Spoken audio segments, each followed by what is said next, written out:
ಎಲ್ಲ ನಂದೇ ತಪ್ಪು. ಅಮ್ಮ ಈ ಪರಿಸ್ಥಿತಿಲಿರುವಾಗ ನಾನು ಅವ್ರನ್ನೇ ಒಬ್ಬನ್ನೇ ಬಿಡಬಾರ್ದಾಗಿತ್ತು. ತುಂಬ ಕೇರ್ಲೆಸ್ ಮಾಡಿಬಿಟ್ಟೆ. ಛೇ, ನಾನು ನನ್ನ ಬಗ್ಗೆ ಯೋಚನೆ ಮಾಡ್ತಾ, ನನ್ನ ನೋವಿನ ಬಗ್ಗೆ ಯೋಚನೆ ಮಾಡ್ತಾ ಅಮ್ಮನ ಬಗ್ಗೆ ಅಟೆನ್ಷನ್ ಕೊಡೋಕ್ಕೆ ಆಗಲಿಲ್ಲ.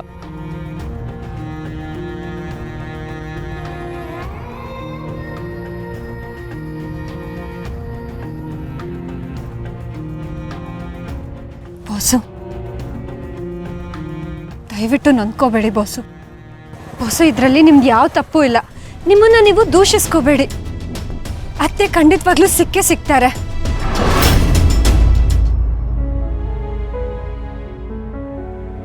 ನನಗೆ ಗೊತ್ತು ಬಾಸು, ನಿಮಗೆ ನನ್ನ ಮೇಲೆ ಕೋಪ ಇದೆ ಅಂತ. ನನ್ನ ಮೇಲಿರೋ ಕೋಪ ನ್ಯಾಯವಾಗಿರೋದೆ. ಆದರೆ ನಾನು ನಿಮಗೆ ಮಾತು ಕೊಡ್ತಾ ಇದ್ದೀನಿ, ನಾನು ಅತ್ತೆನ ಹುಡುಕಿ ನಿಮ್ಮ ಮುಂದೆ ತಂದು ನಿಲ್ಲಿಸ್ತೀನಿ.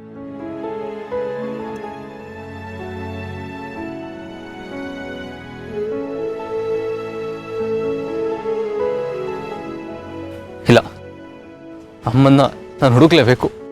ಅದು ಏನೇ ಆಗಲಿ ನಾನು ಹುಡುಕ್ತೀನಿ. ಅತ್ತೆ, ಅತ್ತೆ, ಅತ್ತೆ,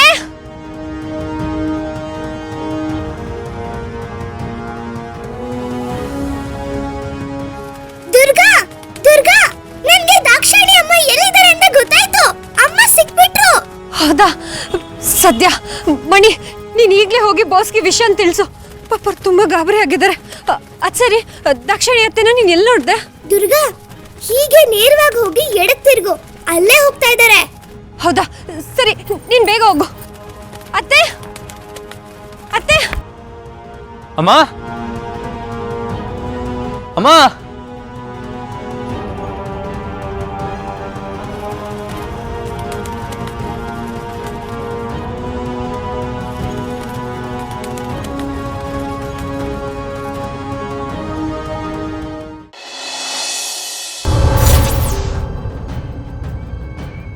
ಅಮ್ಮ ಮಂಜರಿ ಅಮ್ಮ, ನನ್ನ ಮೇಲೆ ನಂಬಿಕೆ ಇಟ್ಟು ಮತ್ತೆ ನನ್ನನ್ನು ಕರೆಸ್ಕೊಂಡಿದ್ದಕ್ಕೆ ನನಗೆ ತುಂಬ ಖುಷಿ ಆಗ್ತಾ ಇದೆ.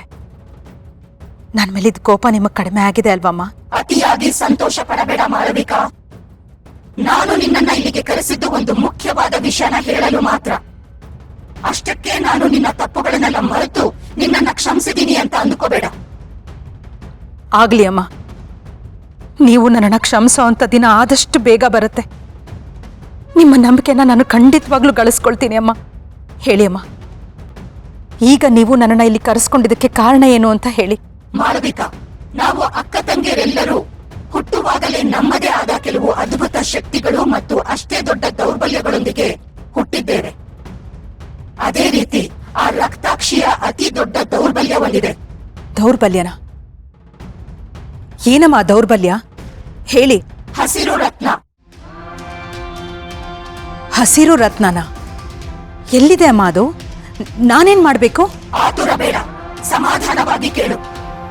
ಆ ಅಪರೂಪದ ರತ್ನ ಬೇರೆಲ್ಲೂ ಇಲ್ಲ, ರಕ್ತಾಕ್ಷಿಯ ಕಣ್ಣುಗಳಲ್ಲಿ ಅಡಗಿದೆ.